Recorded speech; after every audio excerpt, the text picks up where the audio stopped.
My 27 female ex, 26 male, dumped me in January after 9 years together because he didn't think I was wife material.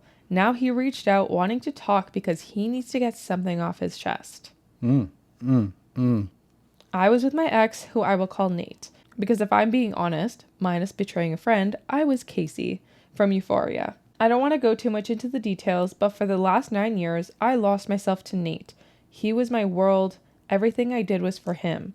I helped him through depression, helped get/keep his grades up, even worked 2 jobs so he could focus on college when his parents disowned him for nearly 3 years because they didn't agree with the major or college he chose. Bear in mind, I was also a college student.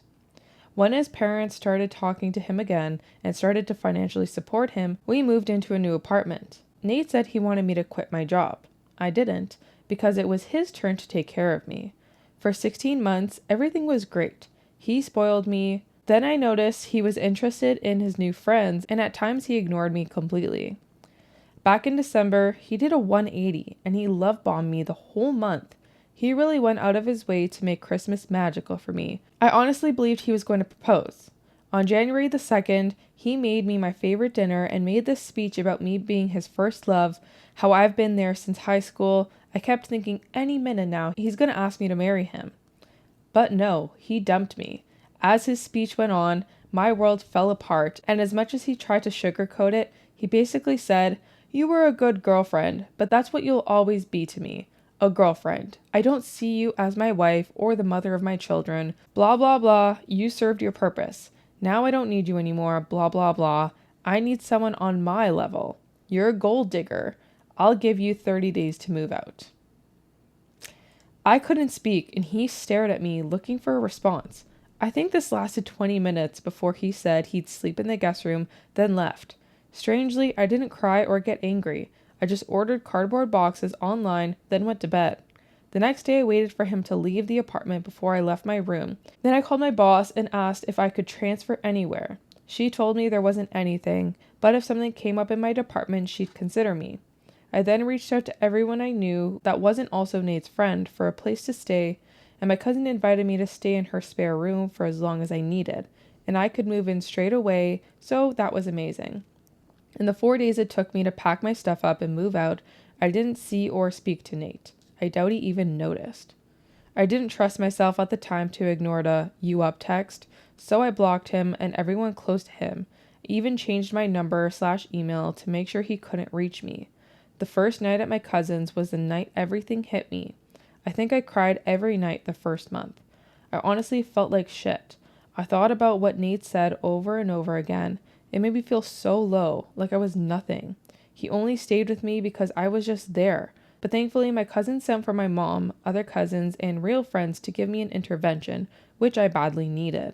I believe that first month, I wouldn't have made it without all my cousins. I'm still healing and waiting on the job transfer because I feel like if I'm not in the same city as Nate and I have a place of my own, the fresh start would do me a world of good. I thought by now I'd be a distant memory for Nate, but shockingly, he sent flowers to my job today for my birthday, which was on Sunday. Apparently, he went to my parents' house looking for me too, and my mom admitted he's been before, dropping off stuff and tried to ask questions about me, but they told him to fuck off. The flowers came with a card saying, "Dear Casey, happy belated birthday. I've been thinking about you nonstop for the last few months, especially with how everything ended. I needed to get something off my chest that I feel will haunt me for the rest of my life if I didn't tell you this to your face. But now I have no way of contacting you. If it's possible, can we meet up in the near future? Nate." What could he want? What's haunting him that he needs to say it to my face? Everyone in my life is telling me to ignore him, but they hate him. I'm torn, but I can't lie. My curiosity is telling me to meet him to see what he wants. Has anyone been in my shoes or in Nate's? I feel like a lot of people have been in her shoes before, and, she's going to meet up with him. They're going to meet up with him. Everybody's curiosity always gets the better of them. Curiosity killed the cat. It's an expression for a reason. I feel like we read a similar story where she's like, my ex gave me the reason for why he broke up with me, and she was not happy with it. So I feel like you're never going to be happy with it, but you're going to go. You know you are. That's a mistake that's about to be made. It's human nature, I feel like, to just want to know, obviously. You want answers. Yeah, of course. It's human nature to want closure too, because it did end abruptly. This wasn't expected on her end, so It never ends up giving you the closure you expect it to, though. yeah. He'll give you a little bit of hope, and then you're going to hang on to that, and it's just going to be this vicious cycle of toxicity. You got to go like on guard. Like you're ready to mess some people up, ready to just give it back to them. You're just ready to like shred them. Don't go there and being like, hey, hope he likes me. Like, you be there like, I'm gonna fuck him up. Yeah, I'm gonna give him. I'm gonna tear a strip off him. Top comment.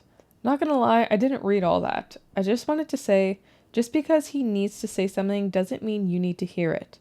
I doubt it's anything that would add value to your life.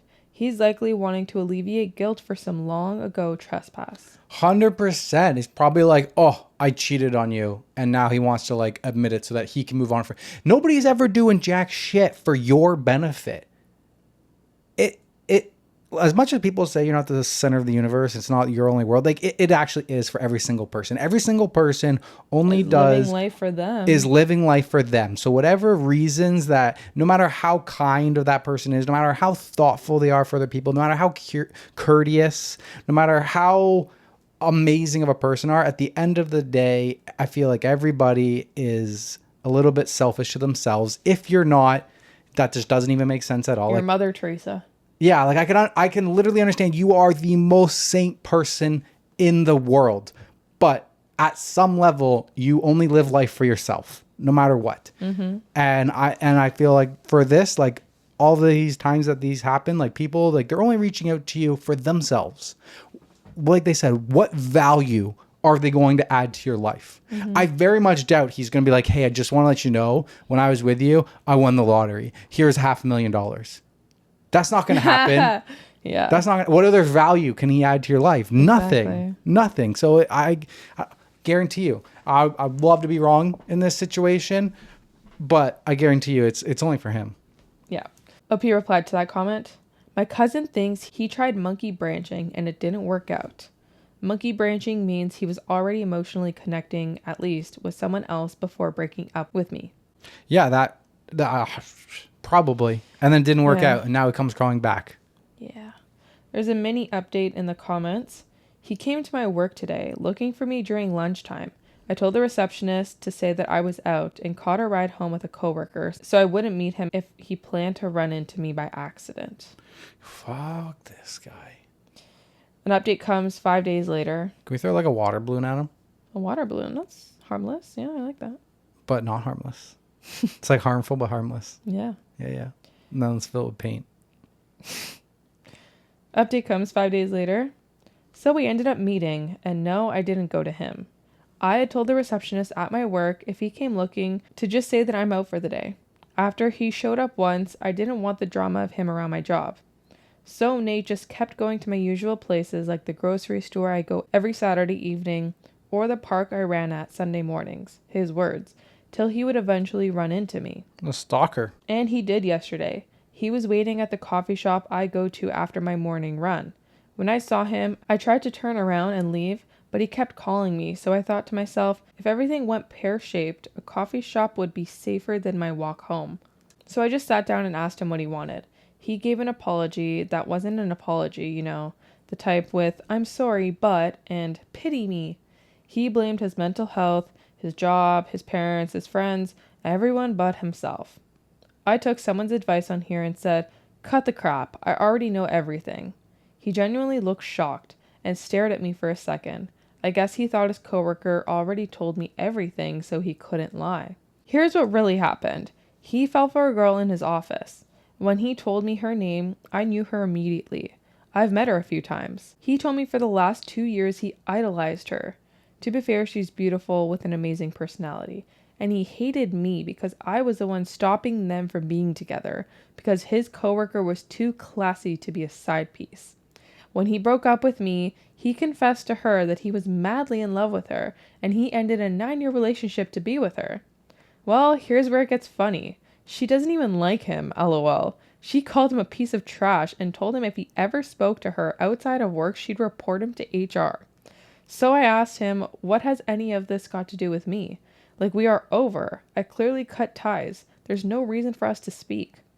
He wants to try again. Promise we'd get married before the year ends and that we belong together. I told him no, I'm nobody's second choice. He threw me away after 9 years and said some pretty cruel things to me. And now he thinks if he snaps his fingers, I'll come running back. He tried to beg in fake tears, bringing up the good times in our relationship. I told him please leave me alone, and he wasted too much of my time already. I texted my cousin to meet me at the coffee shop. He kept saying nonsense, even suggested if I went to couples counseling for a few months, he'd leave me alone. The 20 minutes it took for my cousin to arrive felt like 20 years. In the end, I just stopped listening and stood at the counter, making small talk with baristas till my cousin arrived. She told him to fuck off, and if he tried to follow us, she'd call her brothers. He stayed in the coffee shop as far as I know, and we just went home. That's it. It's only been a day, but I feel like it's over and I'm free of him. Disgusting. And karma. Absolute karma that the coworker's like, stay the hell away from me. Dude, you're a creep. Why would you leave your 9-year-old relationship for me? When I have zero interest in you.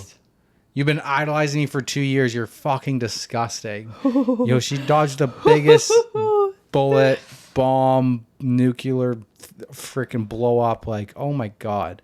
Absolutely disgusting. What a creep. One of the comments says, you're being stalked. Change your routine. Yeah, literally. That is literal stalking. That is stalking. That is absolutely stalking. Yeah. All right. Fucking men. Fucking men, man.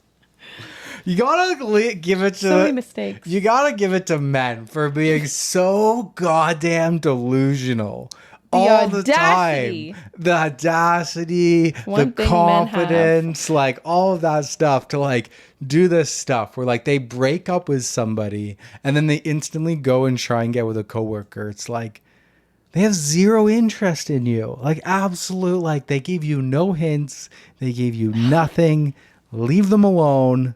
How can you lack so much self-awareness? How do you do life lacking all of the self-awareness? Like, I just don't know how you function as a human being. I feel like they go through, like, they have, like, a blissful, like, filter lens on. Like, you know, like, you know, you're, like, playing a game and, like, I don't know, just looks a certain way. There's, like, a filter. Like, Instagram, like, you put the filter on. I just feel like their shades of colors are a different color because they got, like, a la-la filter rolling through the back of their eyes. Literally. They're just seeing everything sparkling and they're just like, oh, I'm top shit. I'm the most amazing person ever. Yeah. Crazy. Only reach out to me. If you dump me because dump, it's going to be divorce. Not yet. Right now it's dump. In 3 days. Sure. If you divorce me for a coworker after we get to 9 years, only ever reach out to me again if you plan to give me money. You win the lottery and you're like, hey, feel bad, I want to give you money. If not, just stay away, please. Okay. Just lay that down right now. All right. Over to me. Okay. You got something to say? I don't know. What if I'm dumping you not for like a bad reason? I'm just saying, if you're going to reach out to me, if you're going to break my fucking heart, don't come back. The fuck? This is not a if you love something, let it go situation. This is not that. No. Okay. You're making a commitment. I think you're already in this. To death do us part, I thought. Sickness and in health. In this fake scenario, though, you're already making me the bad guy. Like, whom I'm supposed to be the bad guy in the scenario? What? Okay, I don't know. Okay. On to me. Yep.